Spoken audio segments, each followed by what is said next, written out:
A nosotros nos gusta más enfocarlo como una oportunidad, ¿no? Aunque es cierto que existen retos que debemos identificar claramente para poderlos abordar.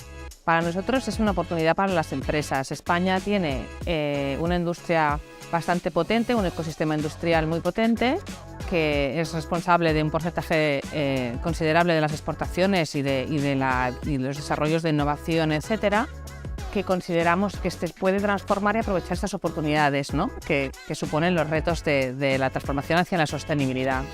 Oportunidades porque nosotros tenemos una situación, digamos, privilegiada, porque por un lado tenemos esta industria que comentaba, tenemos esta industria que está preparada tecnológicamente para afrontar estos retos, para abordarlos, para ser la que nos ayude a hacer esta transformación. Segundo, tenemos un país que tiene sol, viento, ¿no? Las posibilidades de generar energía, de transformarla, de distribuirla. Tenemos un país pues bien preparado con cierta ventaja también en ese sentido. Y tercero, tenemos recursos, los fondos de Next Generation famosos, ¿no? Por lo tanto, yo creo que tenemos una situación que debemos aprovechar, ya no podemos retrasarlo más. En cuanto a los retos concretos, pues por supuesto, para podernos posicionar en ese sentido, tenemos que, además de ayudar a las empresas a transformarte con herramientas, por ejemplo, como los PERTES, etcétera, etcétera, debemos también abordar retos de infraestructuras, ¿no? Convertirnos en un país en el que se pueda hacer este tipo de proyectos, infraestructuras para la sostenibilidad, puntos de carga, etcétera, etcétera, renovables, sobre todo porque si no la energía que utilicemos no será verde, con lo cual nada será verde, ¿no? Luego, otro reto es potenciar también la demanda. Todo eso se debe hacer un poco todo a la vez, ¿eh? O sea, las empresas, las infraestructuras, potenciar la demanda con ventajas fiscales, bonificaciones para que la gente, por ejemplo, compre coches, ¿no? Eléctricos o las empresas incluso también implanten proyectos de eficiencia energética, etcétera, etcétera.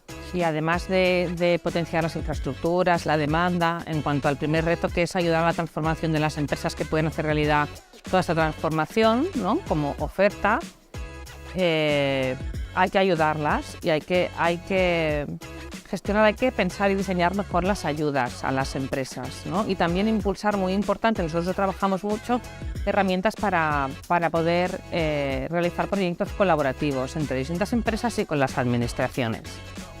Pues desde AMS Smart colaboramos a impulsar una movilidad más inteligente porque, como te comentaba, uno de los retos es ser capaces de impulsar proyectos en colaboración entre distintas empresas, pymes, grandes empresas, administraciones, etcétera, con lo cual asociaciones como AEMES yo creo que son más importantes que nunca. AEMES nace en el 2007 desde una iniciativa de la patronal metalúrgica de la zona del sur de Barcelona, que es el Bajo Llobregat, donde hay mucha industria, como la que te comentaba también, que es de la que es ejemplar en el país para llevar a cabo estos proyectos. Coge ámbito estatal porque son empresas que pueden trabajar, bueno, y se están asociando empresas de toda España porque no queremos tener fronteras en ese sentido, y engloba distintas cadenas de valor porque hay que tener en cuenta en proyectos de movilidad y sostenibilidad, hay que tener en cuenta que la energía sea renovable, ¿no? Que hay un mantenimiento de todas las infraestructuras, hay software de gestión de ciudades, hay puntos de carga, hay vehículos, ¿no? Pues engloba todas estas cadenas de valor, buscando también los gaps y buscando proyectos pues, en los que las empresas entre ellas sumen, y también tenemos muy en cuenta a las ciudades, a las administraciones, y trabajamos con ellas. Un evento como el Mobility Expo es muy importante para impulsar estos proyectos porque hay que poner en contacto a las distintas empresas entre ellas, hay que ponerlas en contacto con las ciudades, hay que ponerlas en contacto con las administraciones, hay que dar a conocer los retos concretos, tanto más a nivel político como a nivel industrial o a nivel tecnológico. Y evidentemente la difusión y la visibilidad pues son claves. Por eso nosotros desde el primer momento pues apostamos por venir a este evento y participar a tope.